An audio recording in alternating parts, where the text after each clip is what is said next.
that you sign out now and just hang up. Moving through.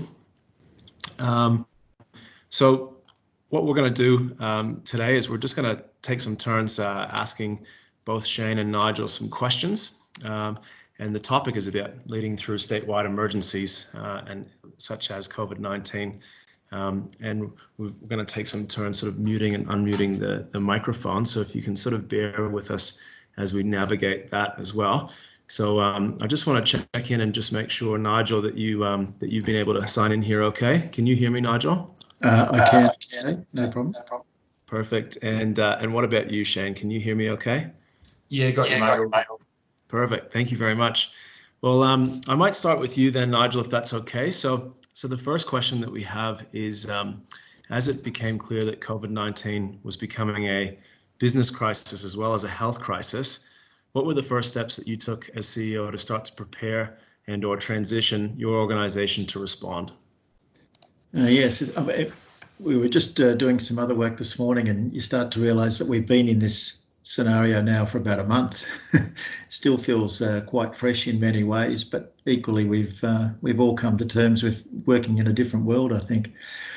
When I thought about, and I've been actually keeping a bit of a diary because I think it's a pretty interesting experience, this one we're going through, and it'd be nice to be able to reflect back, hopefully when we get to the end of it sometime in the next, or before the end of the year at least.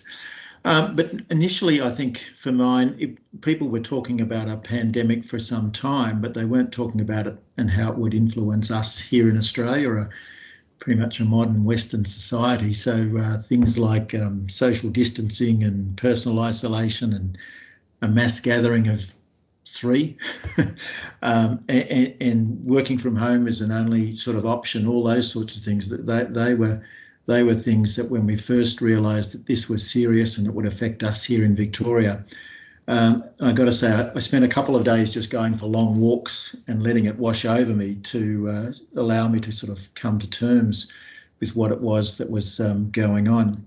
So a couple of days of that just to do the oh my God scenario and work my way through that in my own head. I knew that we would have to scramble because we would go from full operation down to potentially about 30 or 40% of our operation. So we had to scramble and do that in the space of 1 to 2 weeks. So there was work about long-term planning that needed to be done, but we really needed to scramble to make sure that we did that, sort of put the complete brakes on the organisation and did it in a way that was reasonably allowed us to be reasonably ordered in the way we could do it, but we had to do it in 1 to 2 weeks. The next thing I think was the worst of all things is that people feel like we're being hit with this and it's all out of control. So it was then really important just to develop a basic plan to focus our work to make sure that we were doing it in the right way and that we were doing it and we knew where we wanted to maybe be in 3 weeks' time. I think at the end of the financial year was another key point as well from that perspective. And then where might we be at the end of the year?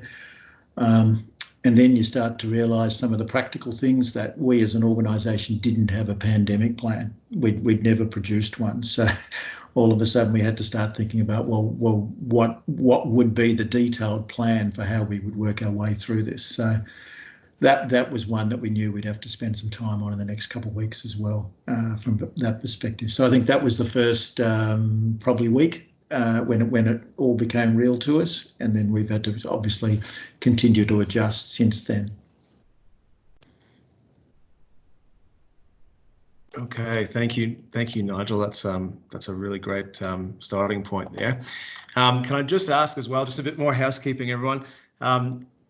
Please stop flicking through the slides if you can. Every time someone sort of flicks through the slides, it takes me off of presenting. So I'd appreciate if everyone can just sort of sit back and enjoy the session. And if you've got any questions, you can use the chat function. But if you can just please leave the slides alone and not share your screen, that would be much appreciated. So I might move on to the next question, which is for you, Shane. So what did your first 24 hours or first week look like once it was clear that this was a crisis? Yeah, thanks, RJ, and thanks everyone for jumping on the opportunity today. I hope everyone's well. I know quite a few familiar names on the chat today. Some of our team, but also some other colleagues working in the past. So thanks again for the opportunity. Thanks for jumping on. Yeah, the first 24 hours, I suppose, was interesting. It was probably like Nigel. I probably haven't been keeping a diary, but I certainly went back and looked at my diary in preparation for this, and it sort of all started back on about the 11th of March when we first sort of started thinking that this was going to start to impact us significantly. And I guess what we tried to do was to try and take as much early action as possible, and be as prepared as we could. So we were doing scenario planning from as way back there as the 11th of March, and really trying to just identify where this was going to move, and with a key goal of being ahead of the game. So we've got this external event that's eventually going to be forced upon us. How do we get ahead of the game? How do we prepare ourselves so that we've got some control over what's happening and we're not always reacting? Was probably where we started to head towards. So that first 24 hours was really just about communicating and getting people together and getting them to identify what the problem was that we're potentially facing, but also then trying to communicate out to our broader team that until things change and we start having to implement some of these scenarios, that it's business as usual. We need to be portraying confidence to our staff, and then that in turn onto our customers and so forth, so that we can go about our lives within the parameters that were changing by the minute. So that was kind of really what we looked at doing. We set up a team that was our working group, and they met at least daily. Since we've met daily pretty much since the 11th of March, and worked right through weekends and so forth to try and get ahead, so that when decisions came out of government, we were planned and ready to go, that we had comms plans ready to go. And that was kind of what it looked like. Looking from my point of view, that the calendar, and Belle, who works in my team, who helps with the calendars and those sort of things, she sends me an email most mornings apologising, because she looks at the day ahead and just see that it's back-to-back meetings just constantly. But I suppose that was kind of my role, is just to communicate with people and listen and hear what's going on the ground, and coordinate our response to this. Thanks, Shane. It sounds like it's been a very busy time for both of you, leading up and through this crisis. Nigel, if you don't mind sharing with the viewers here, we've got about 112 or 120 or so signed in at the moment. Are there any tough calls that you had to make? What kind of tough calls did you have to make? Well, you knew immediately that you were going to have to make some tough calls. There were parts of the operation that were income generating for the organisation, and they almost you knew that within 2 to 3 weeks they would be gone. So we had to find a way to make sure, as I alluded to before, I think a key point was, could we get to the end of the financial year and know that we were okay, and what level of confidence could we take from that? So we actually started to apply a few things that would allow us to do that. My key goal was to make sure we could get the end of the financial year, be at a break-even point, and not have used any reserves. So that was the criteria. We had to work back from there. So that meant that a number of programs and services were suspended pretty much immediately. There were a number of pet projects, if you like, that we're working on in the innovation area, where we really had to put those on hold for the moment. They were nice to do's, but they weren't going to be something that we actually could do in the next 3 to 4 months, or so it appeared at that stage. We had some interesting ones. We had 3 trainers, or 2 trainers in Bahrain, and 1 trainer on the way. So there was an indication that there had been a bit of an outbreak in the Middle East. So we had to organise for the 2 trainers, get them home immediately on the next flight out of Bahrain. The real problem was going to be, if they closed the Bahrain airport, they would have been locked in there for who knows how long. And unfortunately for Trudy, she was still on her way, so she got the chance to land at Dubai airport, get out, run up, touch the end wall, come back, and jump on a plane back to Melbourne. So she's had a nice round trip to Dubai with a couple of minutes spent in the Middle East. So that was just another one that we had to do. We knew straight away that certainly international travel was going to be a big problem for us. In a timing sense, most of our casual staff, so we have about 400 casual staff, most of our casual staff are more summer aligned. So we've tried to work on a orderly finish up there in terms of the casual staff. Hopefully what that means is that they can come back online as we get to the next summer in that regard. Just as a first port of call, we looked at anywhere between 3 and 10% salary cuts for staff, so they would be implemented immediately, and again would be part of trying to make it to the end of the financial year in a break-even state. And this is all pre-JobKeeper as well, of course. And then we started to look at the leave components just to see whether there was some room to move in that regard. So there was a bit of a mixed bag of things that we needed to have a look at. And fortunately, at the end of the day, we were able to produce a budget that could get us to the end of the financial year in a break-even state. And then we're able to go back to the board and our finance and audit committee and say to them, look, you know, maybe the long term things will get even more difficult, but in the short term, we're confident we can deliver a budget that will allow us to sort of see that we're in a break-even position by the end of the financial year, and then let's have a look at it from there, from that perspective. So the pain, when you look around, yes, there was some pain for Lifesaving Victoria, but I think within the industry generally, we're seeing a lot of pain spread across any number of businesses and operations. So to that extent, we're probably in a fortunate position. And at the same time, we saw what was going on in some of the businesses and some of the sporting codes, which was obviously very horrific from that perspective. So at the end of the day, some tough decisions, but others had to make even harder ones, I think. Thank you, Nigel. Apologies, I'm just having to share my screen again here. Okay, so Shane, what compassionate calls did you have to make, or did you make, looking at this crisis in your organisation? Yeah, thanks, RJ, and appreciate what Nigel and the team have had to go through. I was fortunate enough I get to hear a bit about what's happening with LSV with my role on the board, and certainly some tough calls made there. And like all of our organisations, people had to make significant tough calls for survival, and so to ensure that we've all got jobs and organisations to come back to once we get through this together. So there are certainly a lot of tough calls. And no different in our organisation. We've got over 600 people out of work at the moment, which is heartbreaking and gut wrenching to do.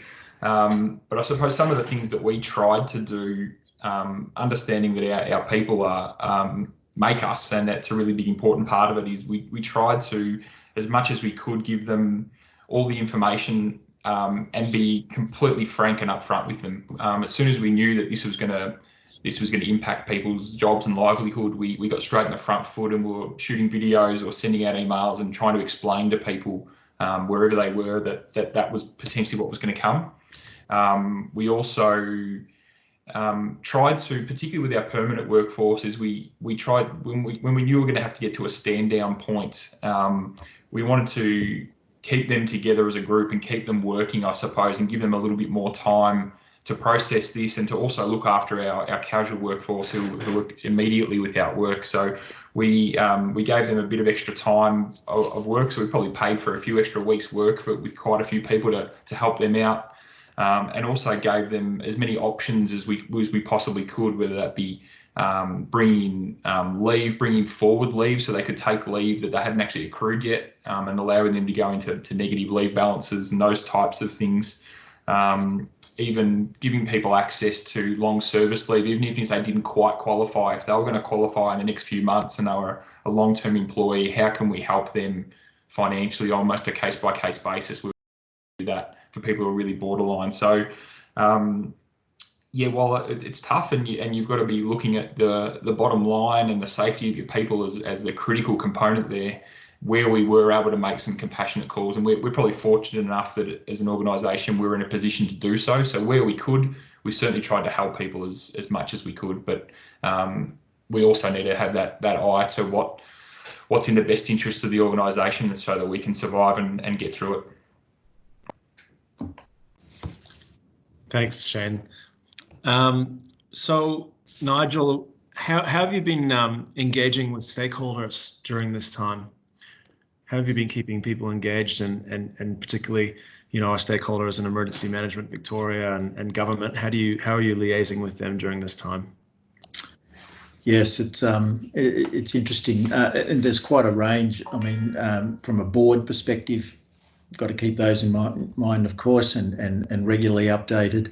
Then in our case, staff, so you've got 80 full-time staff, and again, in very uncertain times, it's important to keep reassuring that we've got things in place. So a twice weekly sort of update to the 80 full-time staff was necessary. Again, for those casuals as well, just letting them know what our thinking was in regard to that we actually saw it as it wasn't the end of the line from their positions in a sense. It might well be that there was a hibernation for them, but potentially we'd come out from the other side and come into summer. We're still finding out what next summer might look like, but that everybody actually would have similar roles and some potential for employment on the other side. So I think it was really important from the staff perspective, from the casual perspective, from the board perspective. But then there's, we're doing another piece at the moment that there's some 3,000 members of the organisation that are over 55 years of age. So maybe we need to get some communications out to them, one about their own situation and what we can say to them from that perspective, and then just to sort of reassure them that we're thinking of them as well. Within the emergency services sector, so there's a role that we play, and I guess everybody's familiar with what's been going on in and around the beaches side of things. So there's a role that we play in regard to continuing to provide some sort of service in that area from that side of things. Within that, the whole marine environment is shutting down. I think recreational boating and fishing now can't occur from that side of things. So there's all that side in our absolutely direct contact area. But we're also now starting to talk to the other emergency services. We know that some of their workforces, for example, will be exhausted shortly. So what can we do in terms of providing backup with Ambulance Victoria, for example, or with the SES from that side of things? So there's more and more discussions going on there. There's a major control centre that pulls all the operations together at the moment. So we've had the opportunity as well to put some of our people in there. And I think that's going to be a good learning experience, one for those people just for themselves, but also for us as an organisation in that regard. So keeping them up to date on that. And then also, I think it was last Friday, we met with two parliamentary secretaries, one for education and one for emergency services. And it was a really good opportunity to let them know how the industry was travelling at that stage, and also how LSV was travelling as well. So, I mean, the industry itself is a big employer. It's a huge employer in terms of particularly casual employees. So it's really important at this stage that we can make sure that they understand just what an effect it's having on a big part of a young demographic of the general population from that side. So, and they were genuinely very interested, and I can say that they were also really, really thinking about the way we come out of this. So yes, there's the work we need to do at the moment, but they were also giving a lot of consideration to making sure that Victoria was in a really good place when we pop out the other side of this particular state. So that was I think important from that side of things. We've got other stakeholders. I think last year was the first year really in terms of the compulsory learn to swim in schools, and so the learn to swim industry. So we've got this, we just got it up and running, and we seemed like we were getting, we had some 26,000 Victorian water safety certificates delivered last year, all those sort of things. We all considered that to be a success rate. And here we go now, we're going to lose at least the next term, if not the term after, from that perspective. So again, just to put those positions to those sorts of people and indicate to them that we were really keen to work with them in the sense of how, whether it's the learn to swim schools, whether it's the facilities, or whether it's the schools, how do we make sure we can bring all those together as soon as possible once we're through this, and make sure that, again, something like a Victorian water safety certificate for every person leaving the primary school system. How do we make sure we get up and running and try and match that 26,000 that we had last year from that perspective? So it's kind of like briefing all these different segments of contacts within Lifesaving Victoria, and it's, I think, as Shane alluded to, it's constant. I originally thought we'd view, maybe 3 or 4 video conferences a day, and then we'd probably drop back, second and third week, we'd probably drop back to maybe 2, something like that. But if anything, those video conferences are escalating. So we're all learning new skills as well from that perspective as well. So I think that, RJ,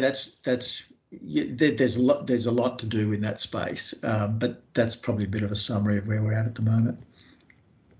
Yeah, thank you, and thank you both for making yourselves available for this session as well, and to speak to industry about both of the sort of challenges and hurdles that you guys are leading your organisations through at this time. So thanks for making the time through what is a really crazy period. It's really interesting to hear. Sorry to sort of throw a bit of a follow-up question there. Does the interactions that you're having so far with government, Nigel, are you optimistic as to their sort of understanding of the challenges that industry are facing and how they might respond to that? Well, I think what we tried to do was get cut through. Everybody's doing it tough at the moment, so there's no point, sort of taking too hard a line on why we're the worst of all from that perspective, when I think there are others that are worse off than us. But I think it's more about putting a positive perspective in front of them that we do play a role. The industry, I'm talking now about the aquatic industry, we do play a very big role when the brakes are taken off and everybody's able to get out and move around again. The sorts of things that we look after and the sorts of things that we provide will be a big part of people blowing off some steam and just getting out and starting to feel like they're entering a normal, their traditional normal Victorian or Australian lifestyle. So again, it was good that they got that. They really understood that, and there are little subcommittees of government doing a lot of work, not so much on where we're at the moment, but on what it will look like when we pop out of this. So being able to provide feedback for them, I think, was really good.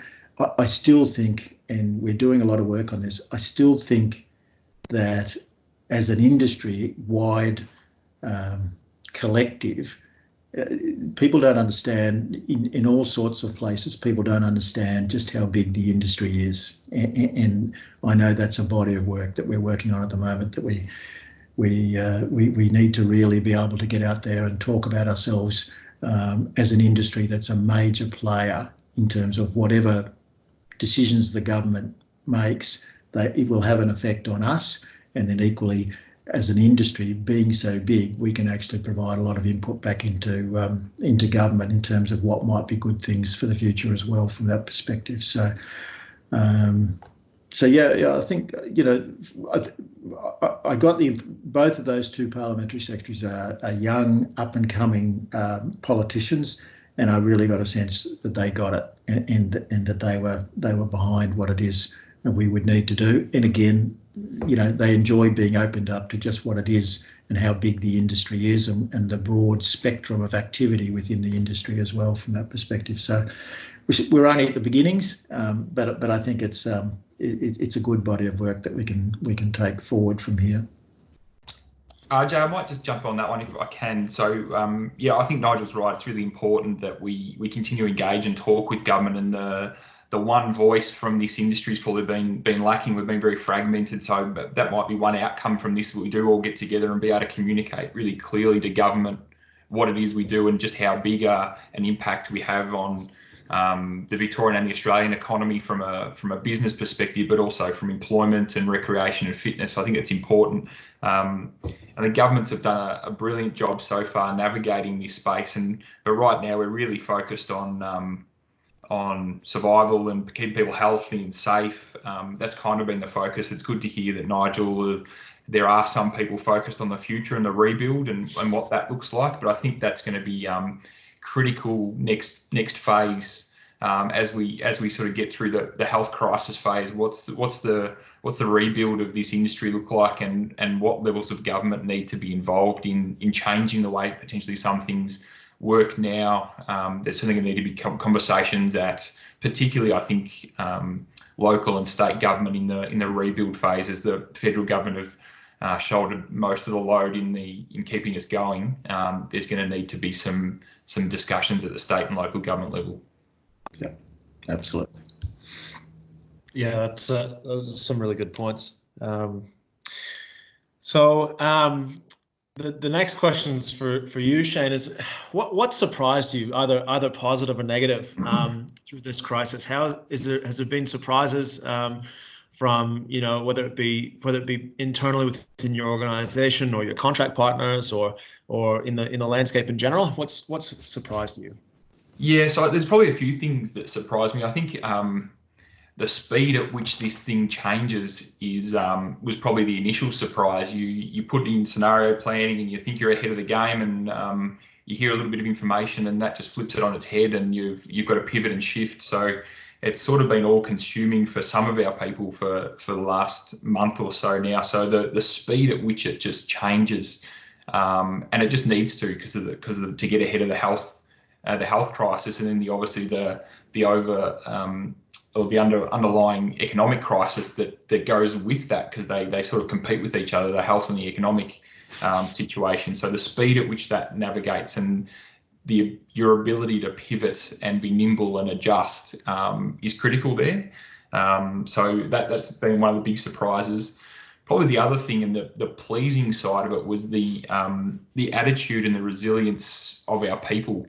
Was a unbelievable surprise. And when you're dealing with some of those difficult decisions that Nigel talked about earlier, and then you hear responses from people, and them coming to you and thanking you for information that you're giving them and so forth while through difficult times. And I might share a couple of short stories that just sort of pinpoint that. So jumping on a video and telling a few hundred people that they're going to be out of work and stood down for a period of time, and then getting emails from those people afterwards checking on me and thinking of how I'm going. I've just told them there's no work for them and there's no money coming, and their immediate thought turns to me and how I'm coping with this. So to hear those sorts of things, it breaks your heart, but it's at the same time a little uplifting to see the attitude and the resilience of our people.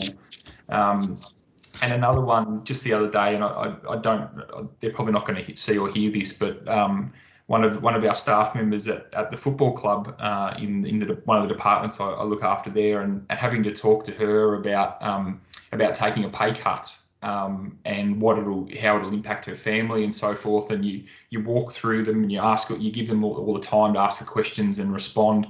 And then you get an email later from them saying, "Hey, I really appreciate you talking us through it and taking the time to talk us through. And yeah, I understand what you're doing. I accept the pay cut you're asking me to take. And by the way, I just jumped online and bought a Richmond membership because I thought it might help the club out." And hearing stuff like that is it's heartwarming. It's a pleasant surprise.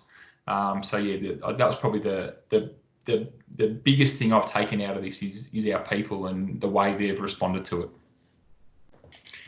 Yeah, that sounds really special, actually. And there's one of the listeners has just put a comment in the chat to say it shows you what type of industry that we're in, and that the industry is really about the people, and it's really a people-driven industry where we're serving people in community recreation aquatic centres. So that is really touching, Shane. So the next question I had is one for you, Nigel, which is about being prepared for this as an organisation. Can an organisation prepare for something like this? And then the sort of second question for that is, how do you see this event changing the landscape for LSV into the future? Yeah. Were we prepared for it?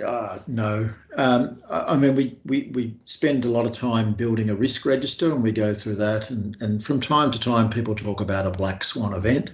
So you sort of think about that, but I don't know. It's a bit like that fine detail on your insurance policy. I just don't think you get your head into the space until you've been forced to face up to something like this. So from our perspective, it wasn't really on our risk register. It's probably, as I said before, we didn't have a pandemic plan, and so those things were things where we'd left ourselves short in a sense. Fortunately for us, though, for Lifesaving Victoria, we'd been building our reserves, and we'd actually had a number of discussions where we said, so we're building these reserves. What should the amount ultimately be, and why should they be there? And we always talked about things. Well, what if you've got a discontinuity of your business for a period of time? Will you be able to trade through that? All that sort of thing. So we had those sorts of discussions. But I know next time when we're sitting down talking about reserves, that we'll be much more focused about what it is and how those reserves can be used or might be used from that perspective. Fortunately for us, we didn't have any debt, so that made life a little easier from that perspective. And then who would have thought, about 9 months ago, we introduced Microsoft 365. And, we all grumble and complain because they change it every second week and you're dealing with new things and all those sorts of things. But ultimately what that did was it gave us advanced use of, and I'm sure by now we're all experts in Zoom and we're all experts in Microsoft Teams and those sorts of things. But we had some advanced preparation using Microsoft 365. So I think we were very fortunate in that regard, and it was well entrenched within the staff structure from that perspective.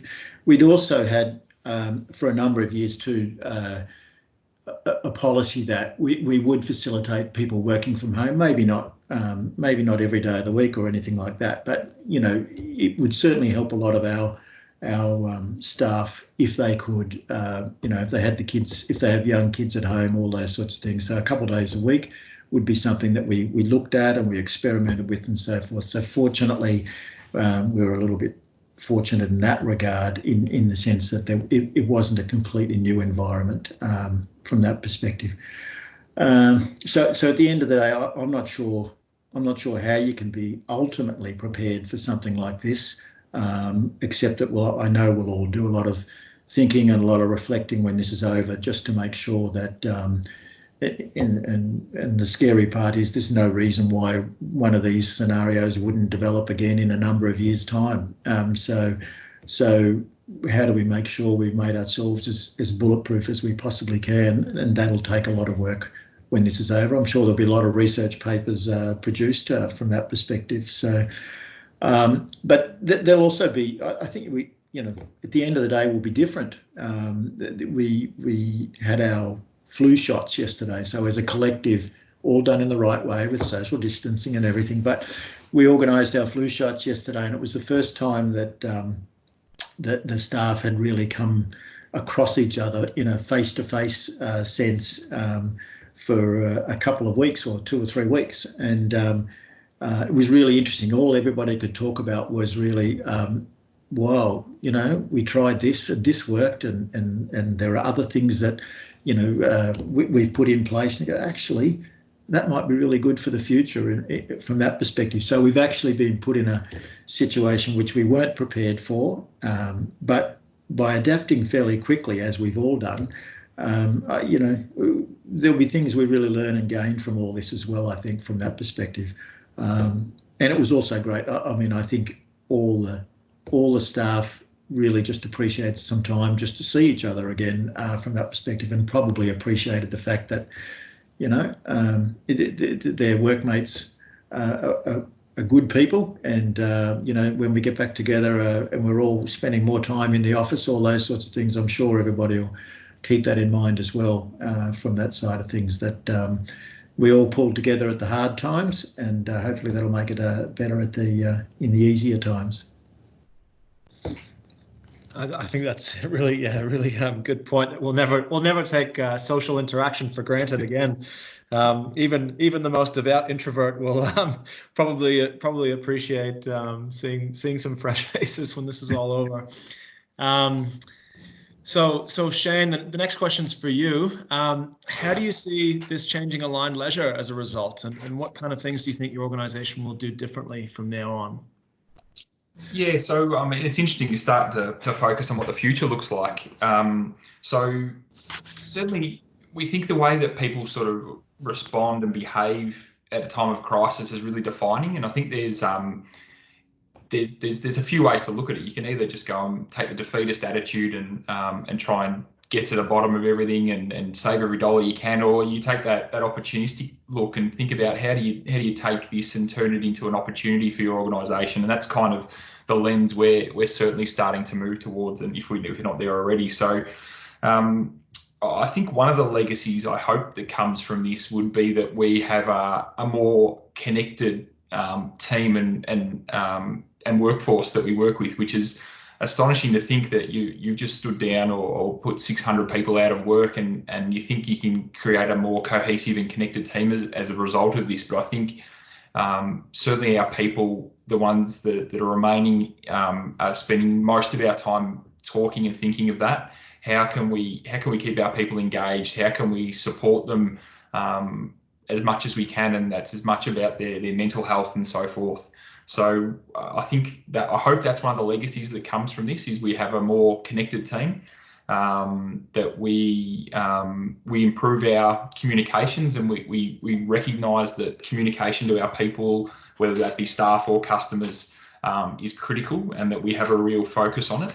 And that's one of the defining legacies. This situation's forced us to think about things in a different way and communicate in a different way, and how can we just continue to improve that once some of these restrictions are lifted? I hope that will be one of the legacies that comes out of this. In terms of other aspects, I think we're pretty bullish. I think that these types of facilities that we all run are going to be as popular, as busier than ever.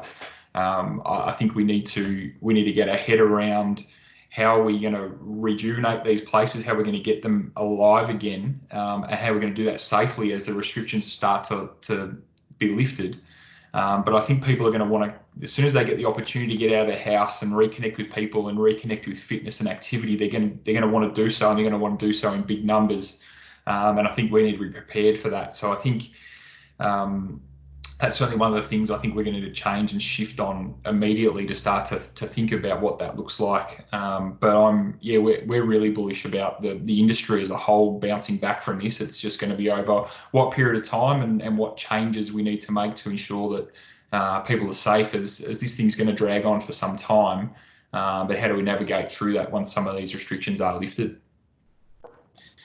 Yeah, that's a really good point around the sort of the swell or the boom that's gonna follow. That's inevitable. And just for anyone that's listening to this session, they didn't listen to the session on Tuesday.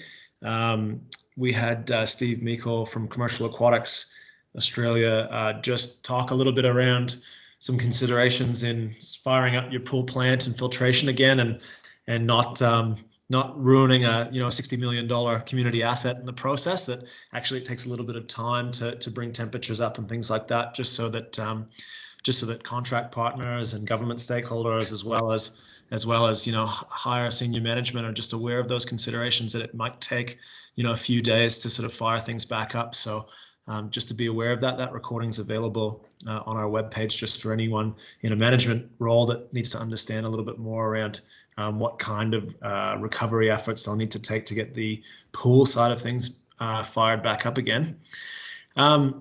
So just to move into our next question here, Nigel, it's one for you. If you were to give your staff some general advice over this time, what would it be? I guess the Lifesaving Victoria staff know I would start with saying you just got to get out there and exercise and blow off steam. We're all going to be cooped up for long enough, so let's take every chance we can to get some exercise in. I think it's exactly what Shane was saying. Is we're through a month of this now, and we've done the adjusting and adapting and so forth. So, and we've probably worn the worst of it from that perspective. That doesn't mean it won't get worse in terms of the numbers and so forth like that. But we're in now. We're actually in a new normal, and we're operating it. And as I said, I think we've taken the worst of it. There's an old saying of be careful what you ask for, and I'm sure we've all done lots of time where we said, oh, I'd really love to do some work on this project, or I can see what's needed over there. I just can't. I just haven't got the time to get to it. I wish I could. I'd love to do some work on that. All those sorts of things. So I think we just need to see now that we're at a point where it may well be that we have some time and some capacity to do things. So take every advantage that you can in terms of your own personal development, in terms of your own professional development from that perspective, so that you're actually using it as an opportunity that, as bad as it is, none of us have had this opportunity or will have had this opportunity in the past. So here's a time, we're all a bit older than we were, some of us more so than others, but we can actually now take some time to think, knowing what we know now, what are the gaps that I need to fill in my own, and I'm talking professionally, but I'm also talking personally as well. What can I do now, now that I've got this opportunity in this time, how can I actually rebuild on some of the things that if I had my time again, I would have tried to do earlier on from that perspective. So I think from an organisation, we're at the point now, and it's interesting that we're rolling into Easter. And Easter's a good time that when we come out to the other side of Easter to say, okay, we've had the doom and gloom piece. We know we've still got to deal with it from that perspective, but let's sit down now and work on some things that, given we've got some time, let's make sure that we do the thing, and we're never able to say again that, if I had more time, I'd do X or Y. Let's get them done now from that perspective and make sure that if it's a hibernation we're in, that we bounce out and we're all full of energy and drive by the time we come to the other side of this.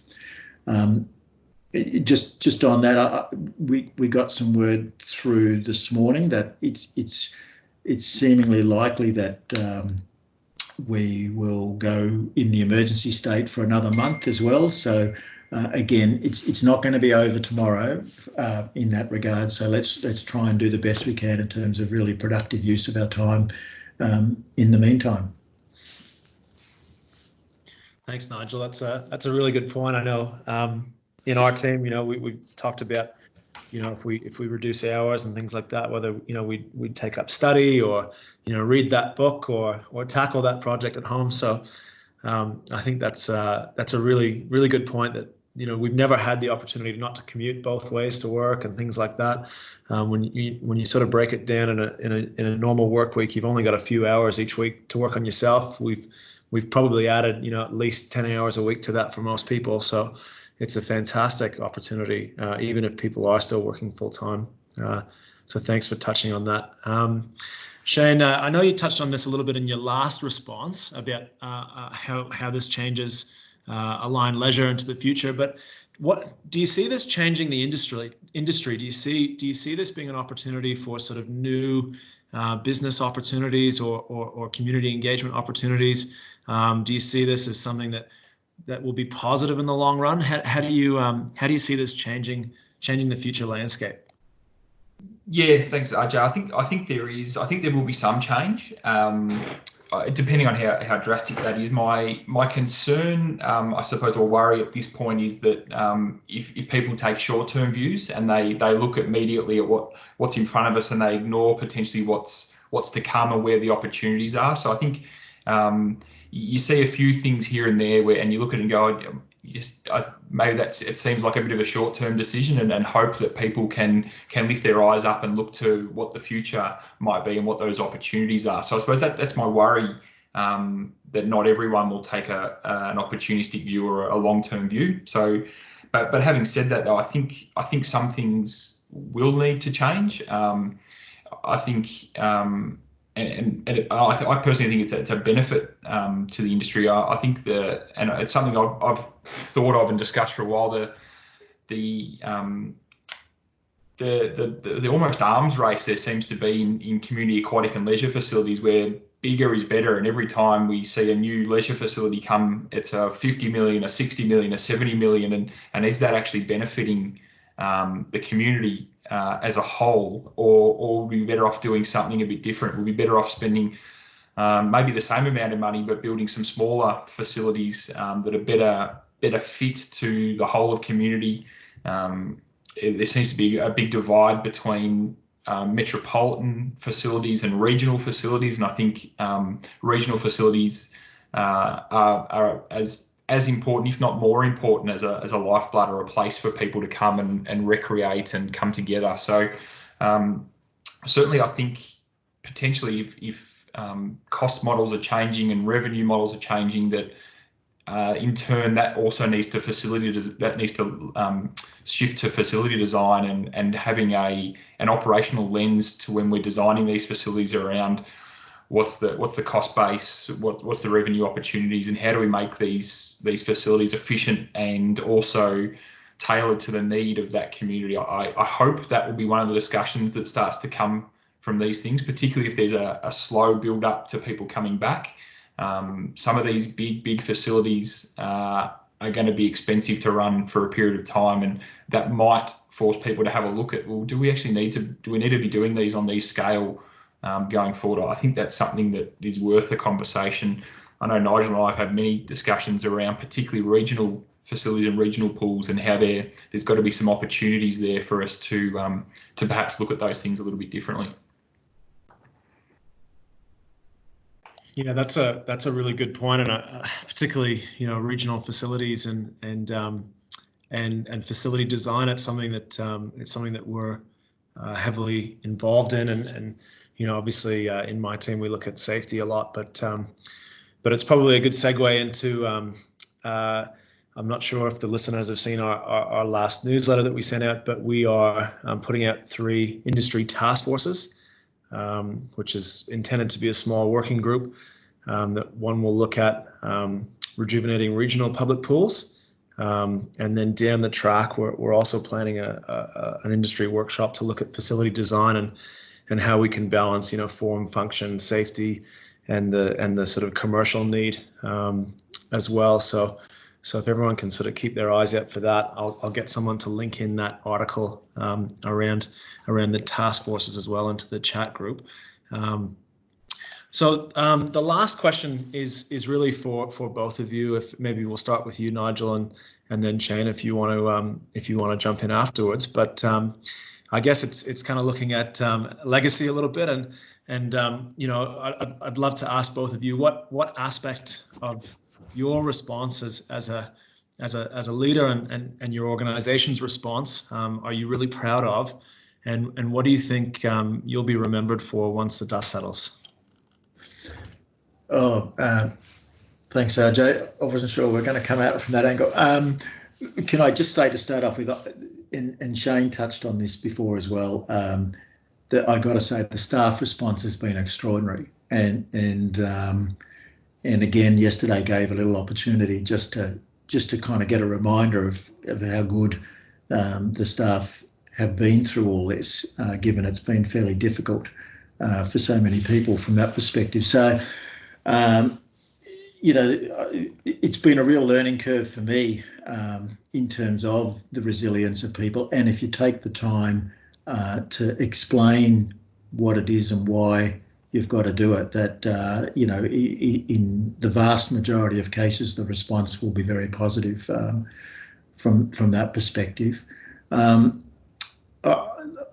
always, my personal philosophy is to look for opportunity in everything, I guess. And I think at the moment, you know, for the industry, in so many of its forms, and for us at LSV, that there will be some really significant opportunities that pop out of this. Can I just maybe shoot off to a side with a little bit at the moment? Go back to the bushfires. We've almost forgotten those. But the bushfires raged through Mallacoota, as we all know, from that side of things. And then, again, Shane touched on it before.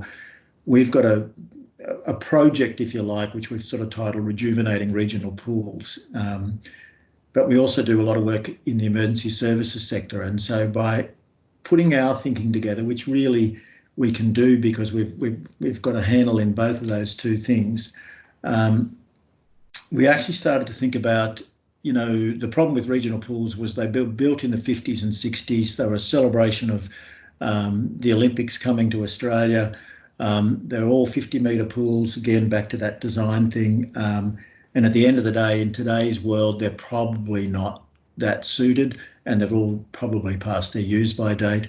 And many of them are in regional towns with a population of 1,000, 2,000, 3,000. So there just isn't the income sources to actually be able to rejuvenate those regional pools. So what we had with Mallacoota doesn't have a pool at all, but they had been thinking and trying to get one. So if we start to bring the two together, it's that. So what is the use of that pool? Yes, it's for swimming and so forth, and all the programming that goes with that. But why wouldn't it play a part if there was a bushfire coming to town, as the Omeo people found? All of a sudden, there's a need for a place for people to evacuate to. That water in the pool starts to become very valuable to other people as well from that perspective. And what we found was that there were 17, 18-year-old poolies who all of a sudden were trained to be standing on the side of a pool, now starting to take responsibility for whole groups of anxious and panicky people from that side of things. So if we put all those pieces together, if there's not a strong business case to rejuvenate those pools just as swimming pools, maybe then we can think of it that those pools actually be set up and established as, in the emergency services world, there's a term, safer neighbourhood places. So if they're set up and designed in and around that, maybe we can put the local SES facility connected into there as well from that perspective. And all of a sudden there's not just one call in terms of an agenda for those funds, but there's actually 2 or 3 agendas we can resolve with those. So now's a good time, I think, to start thinking about those and to say, well, from these disasters, we actually started to learn some things that might be really useful in terms of whether we were really efficient in our resourcing, that we could actually produce some things that would have a great end purpose. And we have proposed and put together a concept for Mallacoota, so the community signed off on it now from that perspective. If it was to go ahead, then out of all these disasters, what we would hopefully have is a bit of a model for where that particular facility, in slightly different variations dependent upon each and every town, could be used throughout the state in terms of rejuvenating those regional pools. So I think for mine, it's kind of seeing opportunity. It's sort of going, well, you know, to an extent it happens and we wear the worst of it, but then there's going to be some really positives that we can take out of it as well from that perspective. And I come back to that. The personal response from so many people to all of this, I think, has been fantastic. There was some poor behaviour initially, but I kind of feel most of that was really all around people just not coming to terms with these concepts that, you know, as I said at the start, in these concepts for a, you know, well-developed Western lifestyle, social distancing, personal isolation, those sorts of things. They were the things you read in books. So I think it's taken a while for people to get the hang of it, but I think now, you know, everybody's pulling together pretty well, and the results, whether it's federally or whether it's in the state of Victoria, look okay at the moment from that perspective. So it's another plus to take out of this, is that if everybody pulls together, you know, we can achieve some results every night or every morning. You get the death toll from New York or the UK and whatever, so you can see what the other side is in regard to whether we pull together or if we don't, what can actually happen from that perspective. So from that side, again, other principles or things that we've been looking at, I think people would probably know the inflatable pools work we've been doing, so that will continue to push on now that we can free up and go back and have a look at some of those little pet innovations. We'll move on with that. Rejuvenating regional pools, professional development for poolies is another big one for us from that perspective. We think there's a lot of work can be done in that space. Given poolies often will be there for a period of time, maybe 2, 3, 4, 5 years, can we help them with development that actually will work for them as they move on and maybe out of the industry as well from that perspective. And then, as I touched on before, every student leaving primary school with a Victorian water safety certificate for us as a water safety organisation is key. We can do all the strategies that we like to try and stop drownings in the state, but ultimately, if the population can't swim, as we found through some of our research, that a very high percentage of the population potentially can't swim, then all those other strategies sort of pale into insignificance if you just don't have the people that can deal with it should they inadvertently find themselves in the water. So they're the sorts of things that I think that we'll have a focus on now from that perspective. And as I said, and keep coming back to, I've just loved the way the staff have really got into it and started thinking through how we can do these things better now, how we can actually advance these things from that perspective. And as I said before, this might be one of those rare moments in time, probably is definitely one of those rare moments in time when we'll get a chance to actually work on some of these things. So let's treat it as an opportunity and something that'll be really useful, and we'll look back on in the future and say, wow, you know, they talk about through the wars that the planes that were there before the wars and the planes that came out after the war, if they tried to develop in normal peacetime those advances, they probably would have taken at least 3 or 4 times as long to introduce. Here we are now with a scenario where what can we do now that in other times we probably would have been looking at in 2 or 3 years' time and still trying to work out how we would get them done. So for mine, RJ, you know, that's the things that I think we'll all look back on and hopefully see as the real opportunities that came out of this. I just have a question for you, RJ, if that's okay. Yeah, of course. I'm not sure whether everybody's aware, but RJ got married 4 weeks ago now, RJ, is that right? Yep, that's right. Yep. So can we just take you back and ask you at just before you got married, what were you thinking the first month would be like? Well, I certainly didn't think it would be. I didn't think it would be like this, you know. But it's certainly been. You know, if you look at those types of life events leading up to those, you know, when you're working full time and you're planning for those types of events, you're going a million miles an hour, and then sort of being able to have a little bit more time in the day, you know, without a commute and things like that. You're at home a little bit more, and you can sort of have a bit more time to think. You know, it certainly adds you know, perspective and things like that. So it's interesting, yeah, how these big sort of pivotal moments in life. They tend to be busy times, and everyone's running a million miles an hour. So yeah. Anyways, we are actually sort of coming towards the end of the session here. So I don't know, Shane, if you need to run, but if you don't, if you've got a couple minutes, it'd be great to hear from you as well. But if you do need to run, or Nigel, if you need to run, really just want to thank you both for your time. I'm sure everyone's found it very insightful and inspiring, and just can't thank you both enough for your time today. No, thanks, Sergeant. No, I'm good if there's any questions, or I haven't heard any questions come through yet. I know there's a few people on the call, like Marty Moran or Paige Crystal and Kat Tonks, if you want to fire any questions over. But yeah, no, happy to take any questions or answer anything else from now, mate. Okay, we've got we do have a few sort of questions coming through the chat bar, so I can probably read some of those out. We've got Kelly Smart from Lakes Entrance Aquadome talking about how hard East Gippsland's been hit, but the support in the industry has been really amazing. She said it's more of a statement, but she said that the community coming together, it's been an amazing impact that their facilities have had in the community. So it's sort of the importance of those regional pools in a regional community. I've got one from Nara Breton for you, Shane, which says, have you thought of upskilling staff using this sort of downtime to work on PD?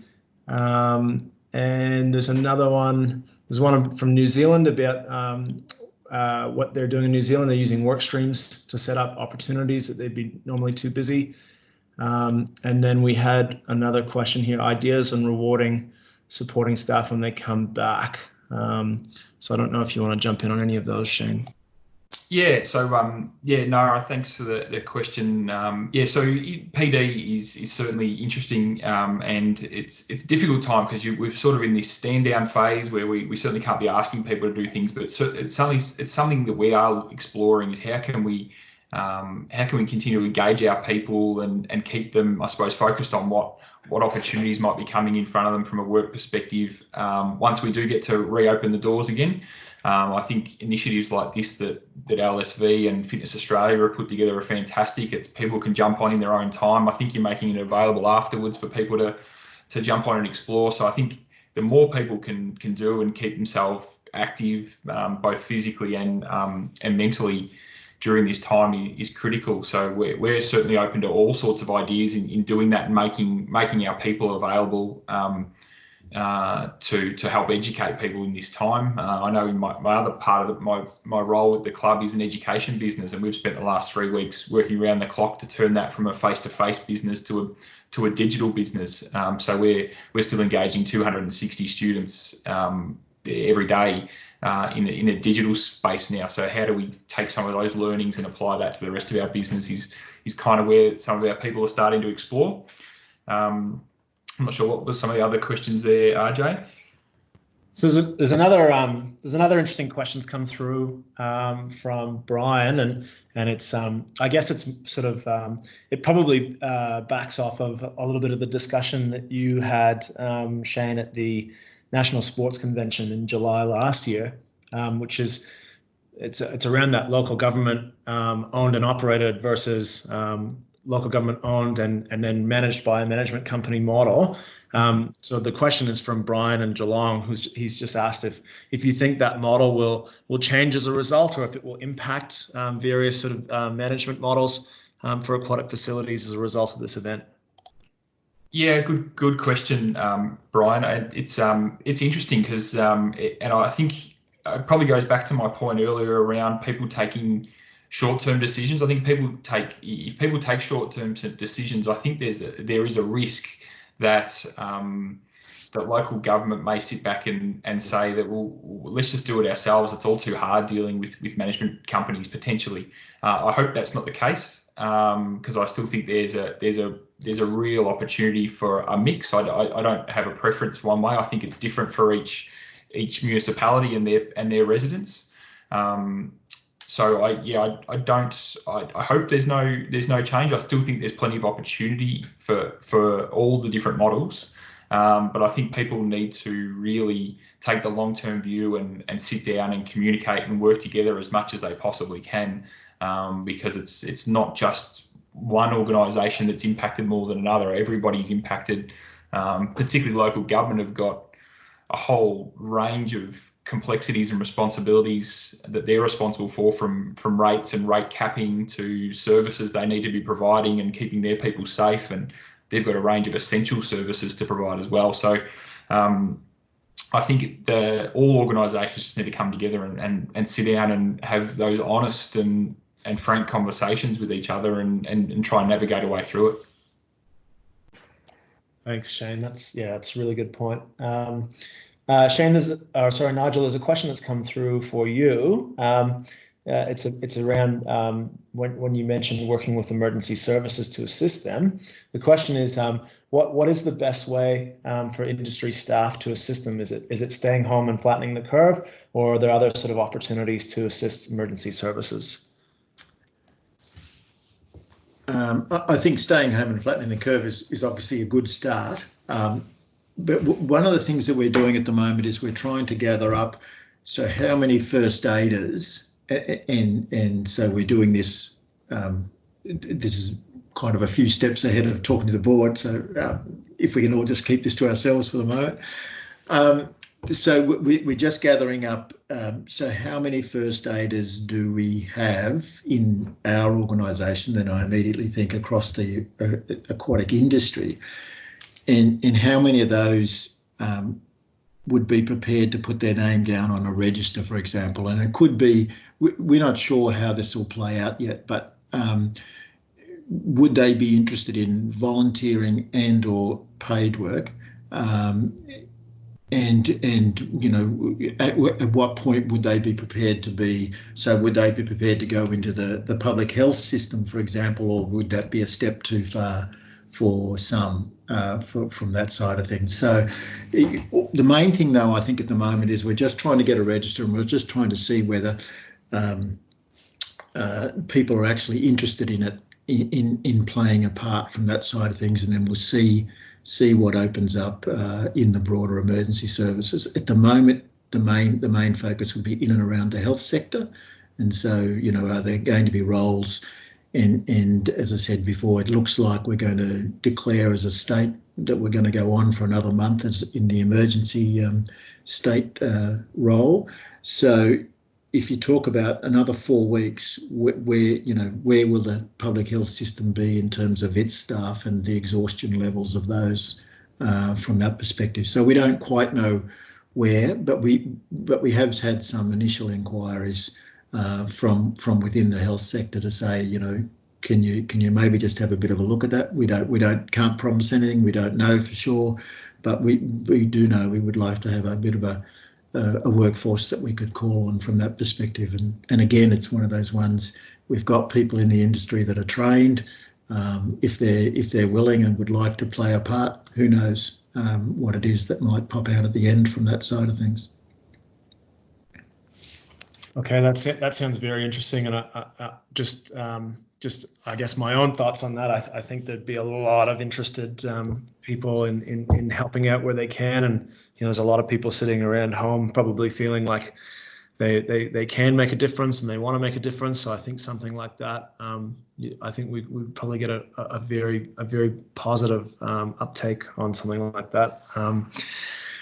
So I might I'm just conscious of us sort of running over time, and I'm very conscious of your time, gentlemen, and how much how valuable this has been. And there's some comments coming through saying, you know, thank you so much for the opportunity for letting us hear from you today and sharing your knowledge and how you're managing the situation. So we've had several comments come through like that. So both from myself and from the wider industry, just thank you very much for your time and your insights. I might just use this opportunity just to let our listeners know what's coming up. So next Thursday, we have another CEO panel. We've got Nick Cox from Belgravia Leisure and Caroline Morris from YMCA Victoria. We have the following week, we have Leading Through Uncertainty and Change. We've got Mark Collins, the CEO of Belgravia Kids, you know, sort of talking about the acquisition of the jump swim schools and how that big uncertainty might have sort of prepared him and his organisation for this one. We've got Justin Scarr, as the CEO of Royal Life Saving Society Australia, talking about industry recovery strategies. And then we've got Bruce Mackay the week after about lessons from greenfields and starting over after a crisis. So Bruce, if you're not familiar, set up Peninsula Aquatic and Recreation Centre in Frankston, which is an LGE, local government enterprise, and then he went and set up Western Leisure Services as well, which is another the LGE model. So sort of conceived that model and set those businesses up from scratch. So Bruce is going to share some insights on I believe how how much work there is in setting things up after a period of nothing. So that'll be a really interesting session. If anyone has any sort of questions or feedback, and I'd also just like to acknowledge all of our partners who are presenting as part of this series. But if you've got any feedback, suggestions, questions you're interested in presenting, please send us an email to assessments@lsv.com.au. Please share the links to these events with your colleagues and with your teams. And just wanted to once again say thanks to both Dr. Nigel Taylor and Shane Dunn. Thank you very much for your time, and thank you everyone for listening. Thanks, RJ. Thanks everyone. Good on you.